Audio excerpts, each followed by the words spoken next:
My father was a third generation beekeeper.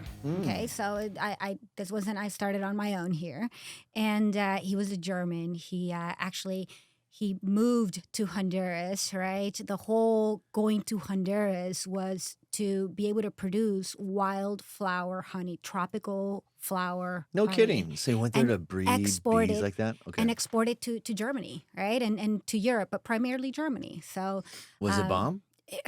it's wild tropical honey. I mean, listen to that. Like, How do we that get our just, hands on this? I gave you listen some to this. coffee. I know. Yeah. What's happening And here? so She only has like 1,000 hives, so no, I she's- so we actually came to the U.S. because of the Africanized bees that came through Central America that pushed my father and my family to move north, right? And so Because they were that's just invasive? Were they yeah, overtaking? they killed off all the quote unquote honeybees, right? And so you went from being a very large producer, wholesale producer of honey, and you've got then overnight your entire bee colonies are dead, right? Damn, And so is that what happened? yeah, I have so many stories about this, but it's super impactful. Like, I mean, bees just coming into, trying to get into the house when they were upset, and I mean, I remember. So did you get Oh, stung plenty a lot of as a stings, kid? plenty of stings, right? And so my father moved, to Texas because of that, and sort of looking for the colder winters that prevented the Africanized bees Oh, from I got you. permanently staying in Texas, right? And so, but over the years, right? I mean, beekeeping is such a key part of agriculture and everything. People don't realize that. Yeah, They have and no so idea how important it is. my brother, Huge. my brother decided to go back when he was fairly young and restart the Oh, that's awesome. beekeeping in Honduras because of my father.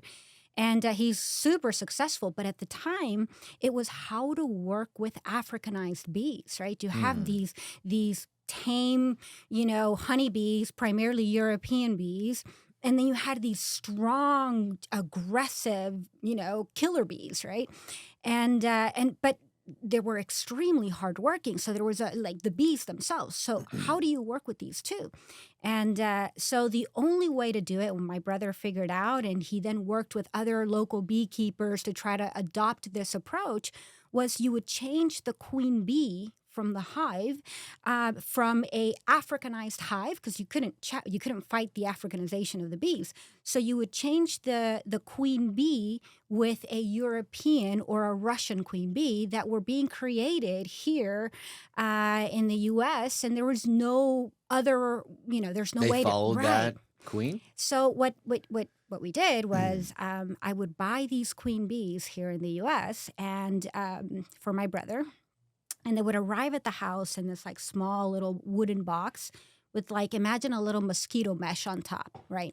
And it had a little compartment of food in there. And there's this super expensive queen bee. I mean, at the time we were both young, right? And my father passed away when we were young. And so this queen bee was maybe $800, $1,500, $2,000. How fragile that bee is, too. And here's my responsibility to take this bee from the U.S. to Honduras. Because it's not like I wanted to bring it, without declaring it. There's just no legal process to do it. So what I would do is I would take this little box, this little wooden box with a mesh, and a queen bee can never travel alone.